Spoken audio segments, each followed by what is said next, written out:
Bismillahirrahmanirrahim. Assalamualaikum warahmatullahi wabarakatuh. Innal hamdalillah nahmaduhu wa nasta'inuhu wa nastaghfiruh wa na'udzu billahi min sururi anfusina wa sayyiati a'malina. Man yahdillah fala mudhillalah wa man yudlilhu fala hadiyalah. Wa ashhadu an la ilaha illallah wahdahu la syarikalah wa ashhadu anna sayyidana wa maulana wa habibana wa syafi'ana Muhammad ibn Abdullah sallallahu alaihi wa ala alihi wasallam la nabiyya ba'da. Yaqulu rabbuna jalla wa ala, ya ayyuhalladzina amanu taqullaha haqqa tuqatih wa la tamutunna illa wa antum muslimun. Ya ayuhan nasu taqu rabbakumul ladzi khalaqakum min nafsin wahidah wa khalaqa minha zawjaha wa bassa minhuma rijalan katsiran wa nisaa wattaqullaha alladzi tasaaluna bihi wal arham innallaha kana 'alaikum raqiba. Wa qala ta'ala ya ayyuhalladzina amanu taqullaha wa qulu qawlan sadida yuslih lakum a'malakum wa yaghfir lakum dzunubakum wa may yuti'illaha wa rasulahu faqad faza fawzan 'azima. Qala Rasulullah sallallahu alaihi wa ala alihi wasallam, usikum binafsi, usikum bitaqwallahi azza wa jal wa sam'i wa ta'ah wa in ta'ammara alaikum abdun wa fi riwayatin akhar abdun habashi wa iyyakum wal muhdatsatil umur fa inna kulla bid'atin dhalalah. Ikhwani fid din, azani Allahu jami'an.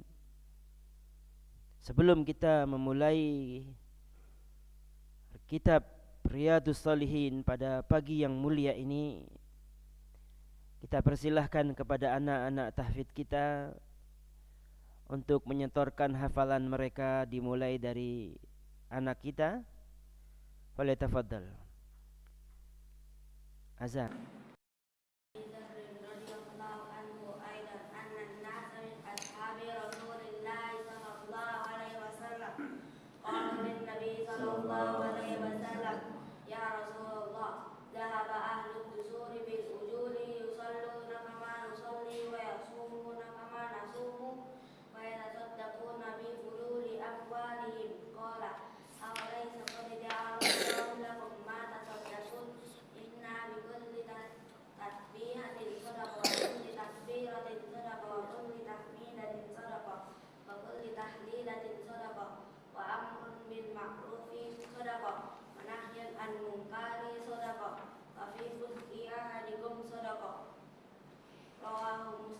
Taib ahsanta ya Azam, barakallahu fiik.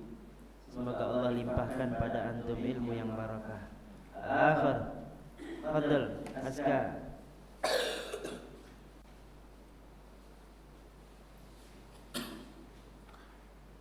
Irfa sautan. An-Nabi Zarin Jundub bin Nada fi Abdul Rahman Mu'adz bin Jabal radhiyallahu anhu qala Rasulullah sallallahu alaihi wasallam, ittaqillaha aitsuma kunta wa atbi sayyi'ata hasanata tamnuha wa walikin nasa wa tirmidzi wa qala hadis. Ahsan, barakallahu fikum. Ijlis. Semoga Allah limpahkan pada Aska ilmu yang barakah ya akhi. Barakallahu fikum. Antum ya Ali, falyatafaddal.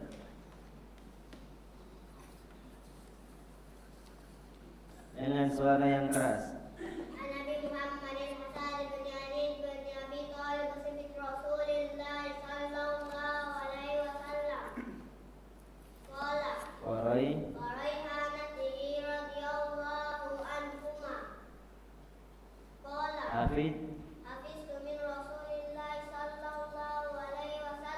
Da. دع ما يريبك إلى ما لا يريب رواه الترمذي. Baik, please. Barakallahu fikum.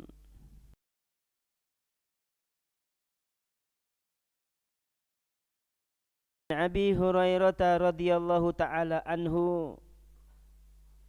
Siapa yang tahu nama imam atau nama Abu Hurairah? Anak-anak. Abdurrahman bin Sakhrin. Ahsan. Abdurrahman bin Sakhrin ini adalah kunyahnya Abu Hurairah. Baik. Beliau seorang sahabat Nabi sallallahu alaihi wasallam dan seorang ahlu sufah. Beliau tinggal di masjid, menghabiskan usianya untuk menghafal hadis dan menghafal Quran dari Nabi sallallahu alaihi wasallam. Seperempat hadis di dunia ini yang disebarkan atau yang kita dapatkan dari kitab-kitab sahih, mayoritasnya adalah datang dari Abu Hurairah radhiyallahu taala an. Abu Hurairah seorang yang menyukai kucing. Jubahnya yang besar kadang digunakannya untuk mengangkat atau menggendong atau menempatkan anak-anak kucing di dalam jubahnya. Sehingga dia lebih dikenal dengan sebutan Abu Hurairah atau bapaknya para kucing. Abu Hurairah radhiyallahu taala an, ketika dia dalam keadaan belajar ilmu di sisi Nabi sallallahu alaihi wasallam, kadang lapar menyelimutinya, kadang kesulitan menghampirinya, sampai-sampai dia kadang-kadang jatuh pingsan karena laparnya luar biasa. Maka tidak akan didapatkan ilmu dengan bersendau gurau. Tidak dapat ilmu dengan cara-cara yang santai-santai. Benar memang pagi-pagi dingin mencekam jiwa, menusuk tulang sampai ke sumsumnya, mengengkol sepeda motor dan membelah perjalanan yang jauh. Adapun perjuangan antum itu adalah wa bikulli khutwatin ila salatis sadaqah. Engkau berangkat ke masjid menuju salat adalah sedekah. Kenapa kita lemah belajar ilmu? Kenapa kita enggan menjadi orang yang berilmu? Padahal ilmu adalah warisan dari Nabi sallallahu alaihi wasallam. Masih enggan juga kita mendengar qala Allahu wa qala Rasul. Padahal kalau kita mendapatkan satu hadis saja dari Nabi sallallahu alaihi wasallam, khairun laka, itu lebih baik bagimu daripada harta yang kita kumpulkan dari pagi sampai menjelang nanti, meskipun mendapatkan jumlah yang sangat banyak. Ikhwani, bersemangatlah dalam belajar ilmu. Ikhris alama yang fa'uka, bersemangatlah apa kepada yang membawa manfaat bagimu. Wasta'in billah, mintalah tolong kepada Allah. Wala ta'jis, dan janganlah kalian bermalas-malasan. An Abi Hurairah radhiyallahu ta'ala anhu qala Rasulullah sallallahu alaihi wasallam, hujibatin naru bisyahawati, dihiasi, dipenuhi neraka itu dengan keindahan syahwat. Syahwat ini manusia kebanyakan terbagi dalam beberapa hal. Yang paling besar adalah ad-dunya, yaitu keinginan menguasai dunia dan keinginan menguasai kekuasaan, tahta, kedudukan di tengah kaumnya, dan keinginan memiliki wanita-wanita yang dia sukai. Nah, barakallahu fikum. Itu adalah keinginan syahwat.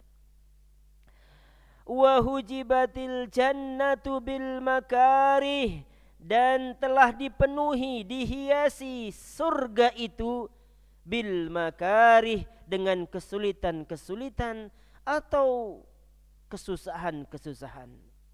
Hadzal hadisun sahih muttafaqun alaih, rawahu Imam Bukhari wa Imam Muslim. Ikhwani fid din, azani Allahu jami'an. Asy-Syaikh Salim bin Aid Al-Hilali dalam kitab beliau menyebutkan bahwa dalam riwayat Imam Muslim disebutkan dengan mengganti kata, yaitu hufat, yang bermaksud ditutupi atau mempunyai makna yang sama dengan yang tadi. Ditutupi neraka itu dengan syahwat-syahwat, atau ditutupi al-jannah itu dengan kesulitan-kesulitan. Hadis ini diriwayatkan oleh Al-Imam Al-Bukhari dalam kitab Al-Fath. Kemudian hadis ini juga diriwayatkan oleh Al-Imam Muslim, dan kedua imam Amirul Mukminin fil hadis, keduanya meriwayatkan bahwa hadis ini dari Anas.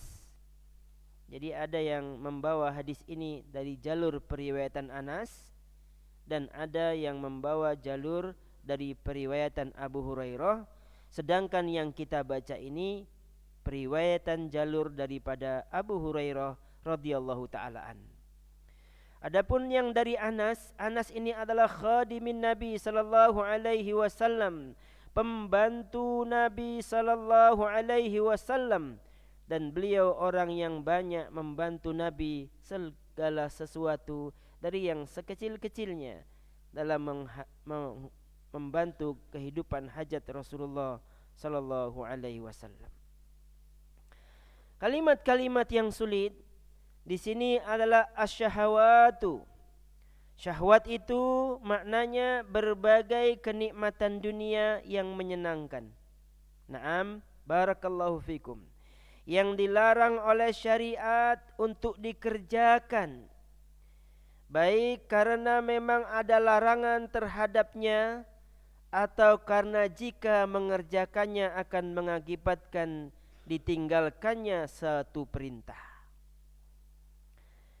Menyusul berikutnya yaitu subhat, yang berlebih-lebihan dalam hal-hal yang halal, karena dikhawatirkan akan menjerumuskan kepada hal-hal yang haram. Ikhwani fiddin, asyahawat adalah sesuatu yang lebih kepada kenikmatan dan yang menyenangkan. Adapun as-subhat adalah sesuatu yang berlebih-lebihan dalam hal-hal yang dikhawatirkan akan menjerumuskan manusia kepada yang diharamkan. Kalau kita mencenderungi kenikmatan dunia, itu disebut syahwat. Kalau kita ingin mempunyai rumah besar, mempunyai sawah, ladang dan kebun-kebun yang luas, mempunyai istri-istri yang salihah, meskipun lebih dari satu, dan semuanya dalam ketaatan kepada Allah, itu namanya keinginan syahwat. Sebahagiannya ada yang diperbolehkan, dan sebahagiannya ada yang dilarang. Tetapi kalau perkara-perkara subhat, yaitu perkara-perkara yang berlebih-lebihan, bisa jadi awalnya halal. Antum makan dengan porsi nasi goreng jumbo, halal awalnya, ditambah seafood, ditambah dengan beberapa daging daripada daging yang halal, dimakan dengan makanan yang baik, duduk bersila maupun duduk dengan duduk terbaik, membaca bismillah. Tetapi kalau antum memakannya terlalu banyak, bahkan bisa memenuhi seluruh perut kita, mengakibatkan nanti kita malam hampir tidak bisa sholat tahajud, atau bahkan kita terhindar dari jamaah sholat subuh, maka ini hendaknya dihindari. Itulah yang disebut dengan subhat, berlebih-lebihan dalam makan dan minum. Padahal kalau antum bisa sholat subuh bersama imam, takbiratul ihram bersama imam, apalagi dapat solat 2 rakaat sebelum solat fajr, khairun laka rakaatal fajri khairun minad dunya wa ma fiha. 2 rakaat sebelum subuh lebih baik daripada dunia dan isinya. Al-makarih termasuk bagian dari kalimat-kalimat yang baru pada pelajaran sekarang. Al-makarih adalah apa yang dimaksudkan dengan bahasa keumuman yang kita tahu adalah makruh. Makanya Al-Imam Asy-Syafi'i mengatakan dalam fatwa beliau, hukum merokok itu makruh. Karena makruh itu adalah sesuatu yang dibenci, aib jika dilakukan, dan meruntuhkan muruah serta kehormatan. Bukan makruh seperti yang kita fahami di hari ini. Tidak apa-apa dikerjakan, berpahala ditinggalkan. Coba bayangkan. Tidak apa-apa dikerjakan, enggak apa-apa. Kemudian berpahala ditinggalkan. Lalu konsekuensi ditinggalkan berpahala itu apa? Kalau tidak apa-apa dikerjakan. Nah, barakallahu fikum. Jadi Al-Imam Asy-Syafi'i rahimahullahu ta'ala memang beliau menulis bahwa merokok itu hukumnya makruh. Al-makari, sesuatu yang dibenci, sesuatu yang jika dilaksanakan oleh manusia terhormat, kedudukannya akan runtuh, muruahnya akan jatuh, manusia akan membencinya, dan bukan dari perbuatan mulia. Adapun al-imam yang lainnya min ahli sunnati wal jamaah, terutama Imam Ahmad, na'am barakallahu fikum, mereka rahimahullahu ta'ala menyatakan bahwa itu adalah perbuatan haram, dan ini yang kita pegangi, bahwa merokok itu adalah perbuatan haram. Coba ya ikhwan, mobilnya yang mengantar kemana-mana aja tulisannya merokok membunuhmu. Coba bayangkan itu. Dan merokok ini bukan hanya membunuh si pelaku, tetapi dia juga memberikan mudarat kepada yang menghisapnya dari kalangan istri dan anak-anaknya. Maka ya ikhwan, kalau dikatakan bahwa merokok itu hukumnya seperti yang dipahami, tidak apa-apa dikerjakan serta berpahala ditinggalkan, manusia akan ramai-ramai untuk melakukan perbuatan itu karena enggak apa-apa dikerjakan. Nah, barakallahu fikum. Padahal yang sebetulnya rokok itu memudarati diri kalian. Pemerintah saja menulis rokok itu membunuhmu.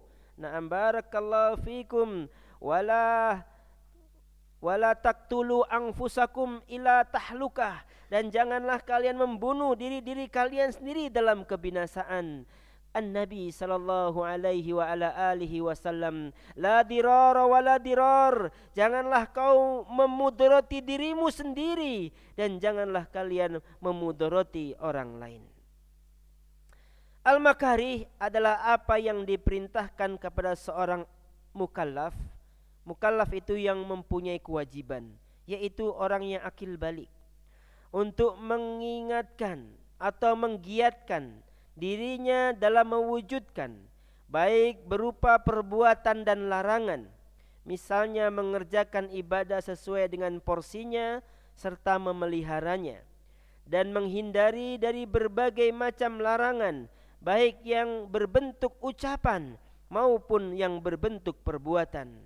Disebut al-makarih, yang tidak disukai atau dibenci karena kesulitan yang dihadapi oleh orang-orang yang mengerjakannya. Jadi orang-orang yang mengerjakan perbuatan ini adalah orang-orang yang kesulitan untuk menghadapi orang-orang yang mengerjakannya. Sama juga maknanya kita dilarang memakan makanan yang berbau menyengat untuk memasuki masjid, seperti jengkol, petai maupun bawang merah. Itu juga dilarang ketika kita memasuki masjid, kecuali kita telah menggosok gigi kita atau bersiwak sehingga kita tidak mengganggu kaum muslimin yang lain. Kandungan faidah hadis ini, catat ya ikhwan. Yang pertama, penyebab terjerumusnya seseorang ke dalam syahwat, naam, adalah tindakan asyaiton. Penyebab terjerumusnya seseorang ke dalam syahwat adalah tindakan asyaiton yang memperindah berbagai kemungkaran dan keburukan itu. Jadi tidak lain dan tidak bukan, perbuatan haram ini adalah bisikan dan perintah syaitan. Sebagaimana meninggalkan perbuatan haram sebetulnya harusnya lebih mudah. Nah, barakallahu fikum, karena dilarang, udah hindari saja. Namanya dilarang gitu. Sehingga tampak bagi kita, bagi jiwa kita, karenanya ia lebih cenderung kepada perbuatan dosa. Maksudnya, kalau perbuatan yang dilarang oleh Allah itu datang dari syaitan, dan kita harusnya bisa menghindarinya, karena itu adalah dosa. Mudah saja. Naam. Wa ma nahaitukum anhu fajtanibuh. Apa-apa yang aku larang atas kalian, kata Nabi, tinggalkanlah. Dan di sinilah adalah adilnya Islam. Wa ma amartukum bihi, dan apa-apa yang aku perintahkan atas kalian, fa'tu minhu mastata'tum, lakukanlah oleh kalian semampu kalian. Jadi enggak dilarang, maksudnya tidak dipaksa dalam berbuat amal dan kebajikan. Contoh, jelas nih, rukun haji 5 perkara. Salah satunya adalah engkau berangkat haji ke Baitullah. Kalau enggak mampu, ya enggak dipaksa. Mampu itu dari 3 hal. Yang pertama al-mal, yang kedua as-sihah, ya, mampu dari sisi harta, kemudian mampu dari sisi kesehatan.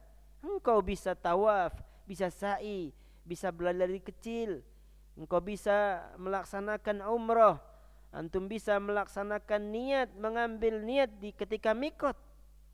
Antum bisa tidak menjadi beban manusia ketika antum berangkat ke tanah suci dengan dipandu atau ditandu. Bahkan kalau orangnya kaya pun dia tidak mampu, hendaklah dia membayar orang yang menandunya. Bisa jadi orang berangkat haji itu 1 orang, tapi bisa menghajikan 4 orang di masa dahulu, karena dia membayar tukang tandunya. 4 orang untuk dia bayar, dia hajikan, dia bayar. Ini sama dengan dia telah menghajikan orang 4. Nah, barakallahu fikum. Kemudian kesehatan, harus sehat. Naam, hadis yang tadi disebutkan, ikhris ala ma yang fauka, bersemangat kepada apa yang bermanfaat bagi kalian ya ikhwan. Antum sudah harus mulai berjalan kaki. Naam, olahraga, riyadhah, melemaskan kaki-kaki kalian dan mulai berangkat untuk berjalan mencari tempat-tempat yang baik agar biasa dengan kaki yang berjalan. Bagaimana Ustadz berjalan di alun-alun, di tempat-tempat keramaian? Boleh jika antum bisa menundukkan pandangan. Tetapi kalau antum merasa itu adalah fitnah, maka berjalannya di tempat-tempat yang aman. Yang penting antum riyadhah untuk bisa melemaskan kaki, mempersiapkan diri beribadah kepada Allah Rabb Jalla wa'ala. Adapun kandungan yang kedua dalam hadis yang sangat pendek ini disebutkan juga, terkadang jiwa seseorang membenci sesuatu. Naam, terkadang jiwa kita ini benci kepada sesuatu, padahal di dalam sesuatu tersebut terdapat kebaikan yang banyak. Nah, barakallahu fikum. Makanya perhatikan ya ikhwan, terkadang jiwa kita ini membenci sesuatu, memerintahkan untuk benci. Padahal dalam sesuatu itu ada kebaikan yang banyak. Coba bayangkan saja. Kadang-kadang kita itu nggak suka sama seseorang, nggak tahu apa alasannya. Ketika itu ada dan mulai menyeruak ke hati kita dan menyelimuti kita, meludahlah tipis ke kiri, ta'awud kepada Allah, a'udzubillahi minasyaitonirrajim. Kemudian kita ada rasa segan, rasa enggan untuk bertemu kawan, karena masih ada sisa-sisa jengkel di masa dahulu. Ta'awud, salami kawan itu, bahkan tatap wajahnya, bahkan kalau bisa rengkuh dadanya, letakkan di dadamu. Berlindung kepada Allah dari pemecah belah persatuan kaum muslimin. Salami, pegang tangannya, peluk saudaramu. Na'am barakallahu fikum. Itu adalah menghancurkan tipu daya syaitan. Kadang-kadang memang kita membenci sesuatu tanpa sebab. Kadang kita benci dengan ustadz yang kalau ceramah misal berkhutbah dari awal sampai akhir nggak ada dalilnya. Kita benci, kita nggak suka, sehingga membuat kita nggak mau ketemu dengan dia. Tidak boleh ya ikhwah. Mungkin dia berdakwah, berkhutbah dengan dalil yang sedikit itu dikarenakan dia menghadapi manusia yang masih awam. Tetapi kalau dia menghadapi murid-muridnya dari kalangan thalabatul ilm, mungkin tertumpah seluruh dalil-dalil yang dia punya. Itu semua karena kebijakan dan ijtihadnya dalam berdakwah pada manusia. Peluk, salami. Ada orang yang katanya nggak suka sama antum ustadz, undang atau antum silaturahmi ke sana. Nah, barakallahu fikum, selama dia masih muslim, selama dia seorang ikhwan, selama dia ahli sunnati wal jamaah, sampaikan salam kepada mereka, sampaikan juga hadiah-hadiah kepada mereka. Na'am barakallahu fikum. Kalau dia mencelamu, enggak kurang kemuliaanmu. Kalau dia menggibahimu, berarti Allah berkeinginan baik kepadamu dengan dihapuskannya dosa-dosamu melalui lisannya yang rajin menggibahimu. Dengannya akan menggugurkan dosa-dosamu. Satu hari Rasulullah bersabda, "At-tadruna manil muflis?" Tahukah kalian orang-orang yang bangkrut itu? Kata sahabat Nabi, "Al-muflisu fina man la dirhaman lahu wala mata'an." Orang yang bangkrut di sisi kami ya Rasulullah, orang yang tidak punya harta dan tidak punya perhiasan. Tetapi Rasulullah sallallahu alaihi wasallam menyebutkan al-muflisu fina, yang bangkrut yang sebenarnya itu adalah man ya'ti, orang yang datang pada Allah pada hari kiamat bisolatin, lihat ini, dengan pahala salat, wa zakatin, dengan pahala zakat, wa siyamin, dan pahala berpuasa, wa jihadin, dan pahala jihad. Artinya kita ini berpeluang untuk bangkrut. Qad syatama hada, tetapi dia telah memukul orang ini. Wa daraba hada, menumpahkan darah orang dan memukul orang. Wa syafaka dama hada, dan menumpahkan darah orang lain. Wa akala mala hada, dan memakan harta orang lain. Itulah orang-orang yang bangkrut. Jangan antum merasa rugi ya ikhwan, dicemooh, naam, kemudian apalagi ditahdir, naam, orang-orang tidak boleh belajar sama antum. Sabar, fa insyaallah Allah tabaraka wa ta'ala akan membuka jalannya. Dan insya Allah akan sampai suatu hari manusia tahu al-haq itu hak dan al-batil itu adalah batil. Dan Allah bersama orang hamba-hambanya yang sabar. Allah subhanahu wa ta'ala berfirman, kutiba alaikumul qital wa huwa karhul lakum. Sesungguhnya kalian diwajibkan atasmu berperang. Kutiba, telah diwajibkan atas kalian, qitalu, berperang, wa huwa karhul lakum, dan padahal berperang itu adalah sesuatu yang kamu benci. Lihat ini ayatnya. Wa asa an takrahu syai'a wa huwa khairul lakum. Padahal ia sangat baik bagimu dan boleh jadi pula kamu. Naam. Jadi berperang itu mengikuti perintah Amirul Mukminin atau pemimpin besar atau seorang presiden untuk mempertahankan negara kita dari agresor, para penjajah, itu hukumnya fardu ain. Kalau kita diajak oleh pemimpin kaum muslimin di Indonesia adalah presiden untuk mempertahankan bangsa dan negara kita ini dari penjajahan dan orang-orang agresor, kita harus berangkat. Jadi jihad itu adalah bersama pemerintah yang sah. Jihad itu bersama dengan pemimpin kaum muslimin yang diterima, yang muktabar, pemimpin yang kita baiat. Pemimpin yang kita baiat melalui di Indonesia ini, ya melalui DPR MPR. Itu pemimpin kita.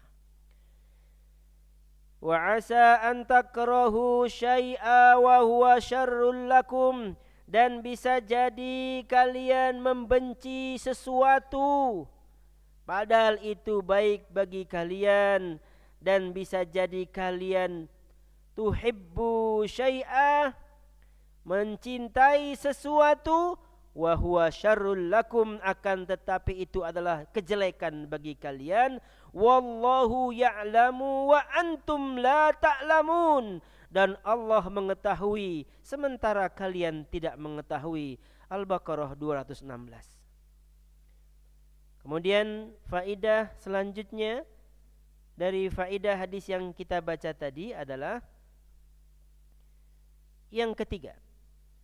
Ada keharusan mengendalikan hawa nafsu. Naam. Aska, pisahkan. Ustaz Zul. Ada keharusan mengendalikan hawa nafsu dan menjauhkan dari berbagai macam syahwat, sebab nafsu itu seperti anak kecil yang senantiasa menyusu, seperti anak kambing atau anak sapi yang biasa merengek-rengek pada ibunya. Jadi hawa nafsu itu seperti anak yang kita susui, yang senantiasa merengek-rengek untuk dituruti perintahnya. Selalu ingin dipenuhi kemauannya. Dan antum tidak akan pernah puas hawa nafsu itu kalaupun antum teruskan sampai antum memasuki kubur dalam keadaan ditutup oleh tanah. Itulah hawa nafsu. Antum a'lamu bi umuri dunyakum. Kalau kamu tahu bahwa kamu lemah dalam hal hawa nafsu dan keinginan hawa nafsu itu besar, ada syariat yang dianjurkan oleh Allah dan Rasulnya untuk dijalani.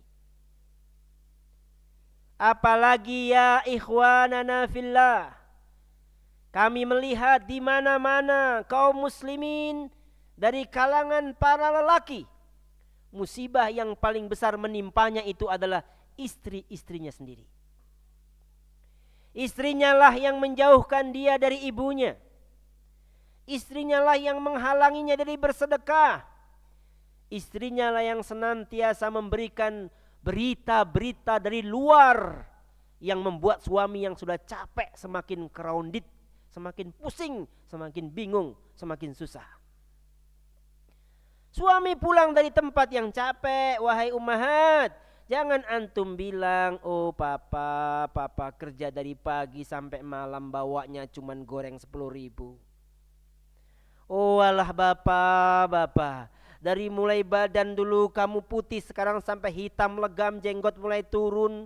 Sekarang kamu dari aku dulu gadis sampai sekarang rumah masih ngontrak juga. Ya. Para ummahat, jangan mengeluh dengan suamimu terus menerus sehingga membuat dia pusing. Hah? Hari kini bangun mau ngaji? Yang benar saja, anakmu gak punya beras. Coba. Padahal beras itu pasti ada, pasti datang meskipun lapar dulu. Wahai ummahat, semangatilah suamimu untuk belajar ilmu, untuk bisa mengambil faidah 1-2 hadis. Rumahmu sudah bagus jika dibanding rumah Rasulullah dan para sahabat ridwanullahu alaihim ajmain. Kendaraanmu sudah jauh lebih bagus daripada kendaraan-kendaraan orang mulia yang dijamin masuk surga oleh Allah dan Rasulnya. Kenapa kamu masih sibuk dengan Innova sementara sudah ada Avanza? Kenapa kalian wahai ummahat sibuk dengan yang tidak ada, dengan rendang, dengan gulai, dengan ikan ayam yang harus paha dibanding dengan kuluban atau sayur daun ubi yang ada di meja makanmu? Wahai ummahat, para ibu-ibu, Rasulullah sallallahu alaihi wasallam bersabda, ra'aitul nar, ditampakkan kepadaku neraka.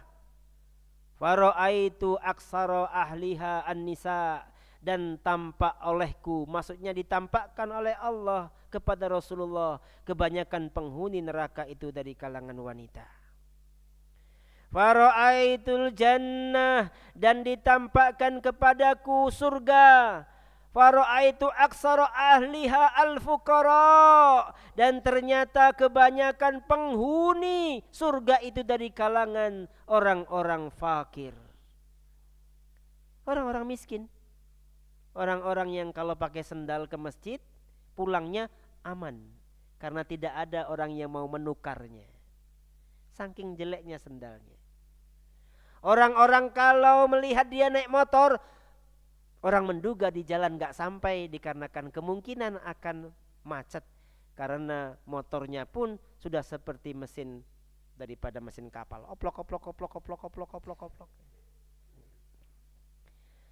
Dan antum harus sadar, ketika antum menyekolahkan anak-anakmu di tahfidz Quran, mereka langsung menduga gak sanggup nyekolahkan di sekolah negeri, sekolah-sekolah bergengsi lainnya. Naam, barakallahu fikum.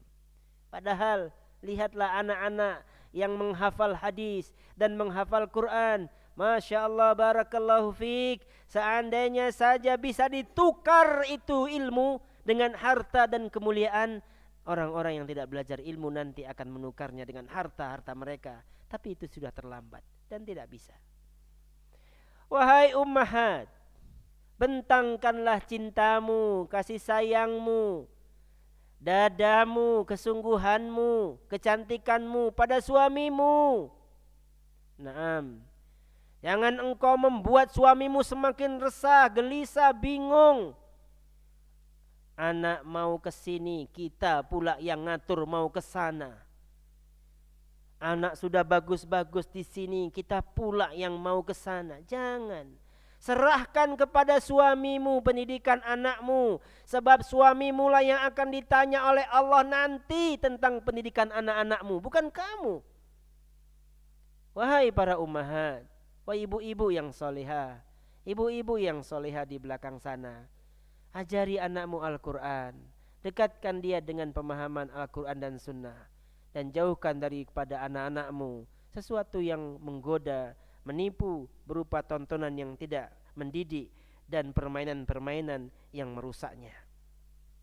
Ustadz, naam, ini orang kali kedua datang yang sama. Tolonglah Ustadz, anak saya kecanduan handphone. Naam, barakallahu fikum. Inna lillahi wa inna ilaihi rajiun. Padahal dari kalangan thalabatul ilm, kecanduan handphone sampai tidak bisa seperti dulu ketika belum kecanduan handphone dalam berpikir dan berbuat dan bertindak. Ikhwani fiddin, azani Allahu jami'an. Kalau antum menyayangi anakmu dengan terus memberikan handphone, antum tidak akan dapati anakmu seperti yang tadi pagi, membaca Quran, menghafal hadis. Apa antum gak kasihan sama ustadz dan ustazah yang hari-hari menalkin Al-Quran dan Sunnah itu? Ketika mereka bersusah payah menalkin sampai rumah, antum kasih handphone lagi. Main game dia. Hilang itu hafalan. Jangan ya ikhwanana fillah. Bertakwalah seperti hadis yang dibacakan Ananda Azka tadi. Ittaqillah haitsuma kunta. Bertakwalah kalian dimanapun kalian berada. Wa atbi sayyi'atal hasanata tamhuha. Dan ikuti perbuatan burukmu di masa dulu dengan perbuatan baik di masa sekarang. Wa khaliqin nas, dan berakhlaklah pada manusia dengan akhlak yang karimah, dengan akhlak yang baik. Nah, barakallahu fikum, termasuk di kaulan karimah ini. Nah, barakallahu fikum. Anak-anak, ikhwan-ikhwan kaulan karimah harus beradab, berakhlak dengan ustadznya. Saya bangga dan senang kalau antum mengantarkan khotib-khotib kita sampai lepas naik kendaraan. Saya senang sekali. Mereka telah jauh-jauh khotib di sini, membacakan qala Allah wa qala Rasul. Sebagian masjid-masjid kaum muslimin, bahkan ahli sunnah, tuh ustadznya tuh mohon maaf tuh ya, diberi amplop di masjid, dibiarkan pulang sendiri. Ikhwan ahli sunnati wal jamaah di Ma'had Tahfidzul Quran Kaulan Karimah nggak boleh begitu. Ajak ustadznya makan, minum, layani, berikan tisu di mimbar, berikan tisu di sajadah, kasih minum di mimbar, kasih minum di sajadah. Pulang diantar, bahkan lebih bagus, lebih dari satu orang antar. Sampai beliau pulang. Nah, barakallahu fikum, wa khaliqin nas bil hulukin hasan. Buahnya dakwah, buahnya ilmu adalah akhlak.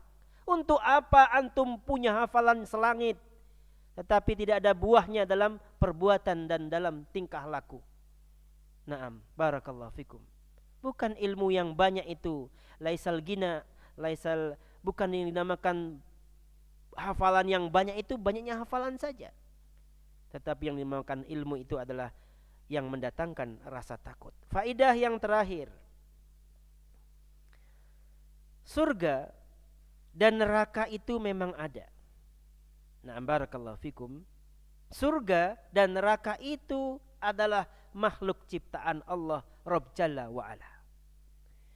Jadi ikhwanana fillah, surga dan neraka itu memang ada dan sudah ada.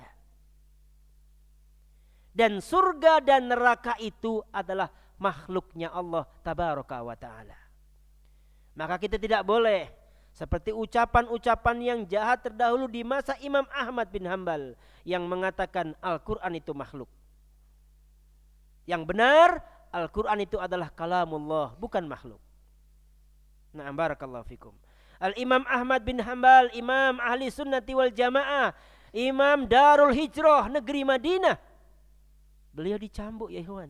7.000 muridnya sudah memegang buku seperti ini. Ketika beliau diarak dari rumahnya, ma'hadnya, dibawa kepada penguasa, muridnya semua sudah menulis sebuah kitab seperti ini. Ya Syekh, apakah Al-Quran itu kalamullah laisa bil makhluk? Muridnya menulis Al-Quran itu kalamullah, bukan makhluk. Dicambuk terus sampai beliau masuk penjara. Di penjara dicambuk terus sampai beliau masuk ke dalam penjara, dicambuk terus. Di dalam penjara itu beliau bertemu dengan seorang preman. Ya Ahmad ibn Hanbal, aku di penjara karena maksiat yang aku buat. Dan aku memang seorang jahat. Dia pembunuh, dia preman, dia orang jahat. Nah, barakallahu fikum. Dan dia di penjara enggak dihukum, artinya tidak dicambukin. Aku Ahmad bin Hanbal, aku sabar di penjara, padahal aku orang jahat. Antum wahai Imam Ahmad bin Hanbal harus lebih sabar dalam penjara, karena engkau adalah imam ahli sunnati wal jamaah. Antum tahu punggungnya Imam Ahmad bin Hanbal ini terkopek, kemudian tulangnya tampak karena dipukuli oleh algojo penguasa untuk mengatakan Al-Quran ini makhluk. Jika orang-orang terdahulu seperti itu mereka dalam mendakwahkan agama ini, jika saja tidak karena beliau bertahan seperti itu, bisa jadi sebagian mayoritas kita sekarang mengatakan Al-Quran itu makhluk, bukan kalamullah. Tetapi Allah menjaga Al-Quran pada hari itu dengan Imam Ahmad bin Hambal, sehingga beliau tetap mengatakan Al-Quran itu makhluk. Ketika penguasa berganti, qadhi, mufti berganti, beliau pun dibebaskan dan beliau pun dibenarkan. Itulah kebenaran. Wahai saudaraku kaum muslimin, bersabar ya. Antum bersabar menjadi ayah dari anak-anak tahfidzul Quran. Besarkan hatimu. Na'am barakallahu fikum. Seminggu satu hadis, seminggu satu surat, seminggu mereka belajar agama dengan baik, solat-solatnya pun bagus, rapi-rapi. Dulu anak kita seperti apa, hari ini seperti ini. Antum bersabar, antum bersyukur. Tidak boleh terburu-buru. Antum mengantar mereka sekolah, jemput mereka sekolah, al-jihadu fisabilillah. Kalau antum tidak bisa mengantar mereka dan menjemput mereka tepat waktu, kirim orang yang bisa menjemputnya dan bayar. Itu adalah jihadmu. Apa-apa yang antum buat di luar sana, usaha-usahamu, belum tentu menjadi yang bisa menolongmu di alam kubur.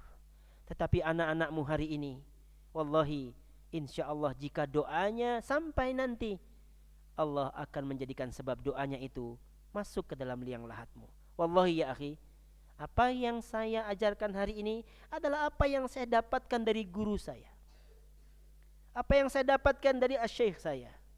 Sehingga saya kurang berani mengajari manusia kecuali yang sudah dapatkan dari guru saya. Guru saya pun mendapatkan pahala itu sebagaimana saya mendapatkan pahalanya jika ikhlas karena Allah. Anak-anakmu ini nanti mengajar kepada manusia. Bisa jadi ustadz-ustazah sudah tidak ada atau sudah jadi tanah, tetapi pahala terus mengalir. Begitu juga kalian. Isbiru, bersabarlah kalian. Anakmu ini adalah usia-usia emas. Jangan kotori mereka dengan tontonan dan teman-teman yang merusak. Allahumma bika asbahna, wa bika amsayna, wa bika nahya, wa bika namutu, wa ilaikan nusur. Subhanakallahumma rabbana bihamdika asyhadu alla ilaha illa anta astaghfiruka wa atubu ilaik. Assalamualaikum warahmatullahi wabarakatuh.